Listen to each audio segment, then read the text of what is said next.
వేదిక మీద ఉన్న పెద్దలకు,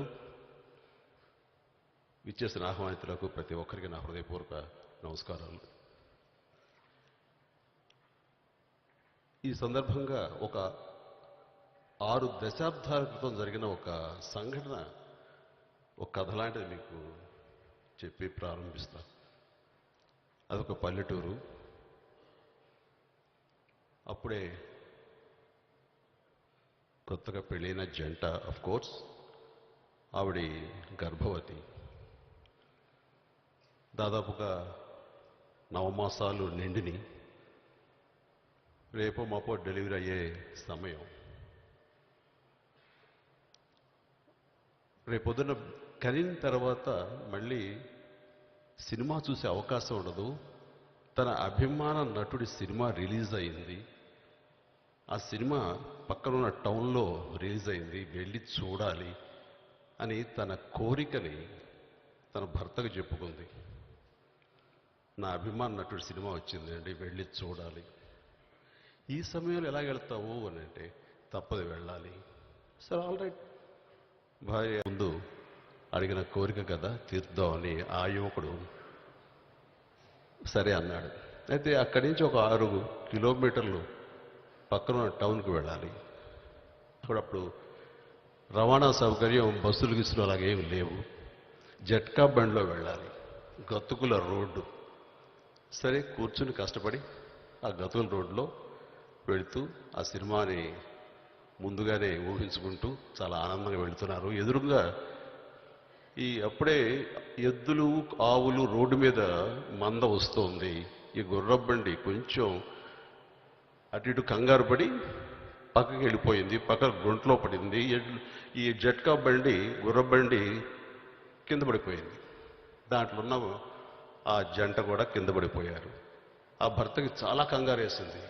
ఏమైందో తన భార్యకి 2 గర్భిణి అని గబగబా వెళ్ళిపోయి లేవదీసి, ఎలా ఉంది ఏంటంటే, చిన్న చిన్న దెబ్బలు తగిన పర్వాలేదు అంటూ తమాయించుకుంది. సరే వద్దులే, ఇంకా వెనక్కి వెళ్ళిపోదాం, ఈ సమయంలో వెళ్ళటం ఎందుకు, రిస్క్ అని అంటే, నో, ఏమైనా సరే చూడాలి అని ఆ అమ్మాయి ఉంది.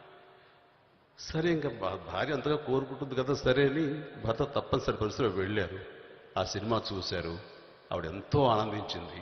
ఇంటికి వచ్చారు. తన కోరిక తీర్చిన భర్త మీద కూడా తను ఎంతో ముచ్చటపడి చాలా ప్రేమ కురిపించింది.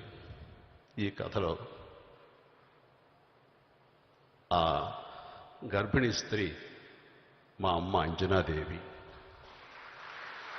ఆ తండ్రి, ఆ యువకుడు మా నాన్న వెంకట్రావు గారు. ఆ పల్లెటూరు మొగల్తూరు, పక్కనున్న టౌన్ నర్సాపురం. సంవత్సరం 1955. ఆ సినిమా రోజులు మారాయి. ఆ కథానాయకుడు ఎవరో కాదు, ఈ మహానటుడు అక్కినేని నాగేశ్వరరావు గారు. అమ్మకి ఆయనంటే అంత పిచ్చి, అంత ఇష్టం.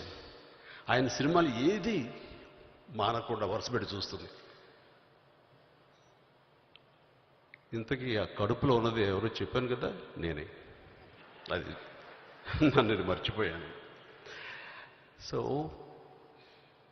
అమ్మ కడుపులో నుంచి ఆ సినిమా మీద అంత ప్రేమ ఉంది, ఆ నాగేశ్వరరావు గారి పట్ల అంత అభిమానం ఉంది కాబట్టి బహుశా నాకు కూడా అమ్మ కడుపులో నుంచే సినిమా అంటే అంత ఇష్టం కాబోలు. ఆ ఏర్పడి నా చదువైన తర్వాత ఇంకేం ఆలోచించి ఆ సినిమా ఇండస్ట్రీ రావాలని కోరుకున్నాను, వచ్చాను. అండ్ ఎలాంటి సమయంలో వచ్చారంటే, ఒక గ్రేట్ లెజెండరీ పర్సనాలిటీస్, మహానటులు మన ఇండస్ట్రీలో స్టిల్ వాళ్ళు వేలుతున్న సమయంలో నేను కూడా ఇక్కడ నటుడిగా వచ్చి, వారు ఉన్నటువంటి నాగేశ్వరరావు గారు, రామారావు గారు ఇలాంటి వాళ్ళు ఉన్నటువంటి సమయంలో నేను కూడా ఇండస్ట్రీలో నటుడిగా నిలదొక్కుకోవడం చేసే ప్రయత్నం నేను ఉండటం అనేది నా అదృష్టంగా భావిస్తున్నాను. ఆ తర్వాత వారితో అక్కినేని నాగేశ్వరరావు గారితో మెకానిక్ అల్లుడులో ఆయనతో పాటు నేను నటించడం, మామ అల్లుడుగా, అది నాకు అద్భుతమైనటువంటి జ్ఞాపకం. నాగేశ్వరరావు గారితో అక్కడ ఏర్పడినటువంటి మా పరిచయం నెమ్మదిగా వ్యక్తిగతంగా ఆయన నన్ను ఇష్టపడటం, ఆయన మీద నాకున్న అభిమానాన్ని నేను చెప్పుకోవటం, ఇవన్నీ చెప్తుంటే ఆయన ఇంటికి రా అని పిలిచేవాళ్ళు. వాడి ఇంట్లో ఎన్నోసార్లు మేము కూర్చున్నాము హైదరాబాద్లో కూడా. అండ్ ఆయనకి ఇష్టమైనటువంటి ఇప్పుడు ఒక కోన్యాక్ లాంటిది నేను పాన్ కంట్రీకి వెళ్ళినప్పుడు తీసుకొచ్చి ఆయనకి ఇస్తే ఆయన ఎంతో చాలా సరదాపడి ఎందుకు అంటే లేదని మీకు ఇష్టం ప్లీజ్ అంటే చాలా ఆనందంగా తీసుకునేవాడు. ఆయనతోటి సంభాషిస్తున్నప్పుడు ఎన్నో విషయాలు చెప్తుండేవాడు.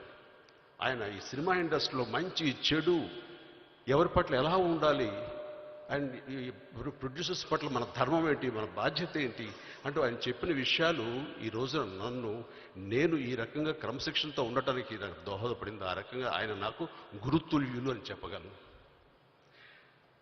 ఆయన మాట్లాడుతుంటే నేను శ్రోతని తప్ప నేను నోరు తెచ్చి మాట్లాడే అవకాశమే ఉండదు నాకు. ఆయన నడిచే నిఘంటువు ఒక ఎన్సైక్లోపీడియా నటనలో. అలాంటి మహానుభావుడితోటి నాకు సాంగత్యం ఉండటం అన్నది నేను చూసుకున్న పూర్వజన్మ సుకృతంగా నేను భావిస్తున్నాను. ఈ వీడియో కానీ మీకు నచ్చినట్లయితే లైక్, కామెంట్, షేర్ చేయండి. మరిన్ని అప్డేట్స్ కోసం సబ్స్క్రైబ్ చేయండి.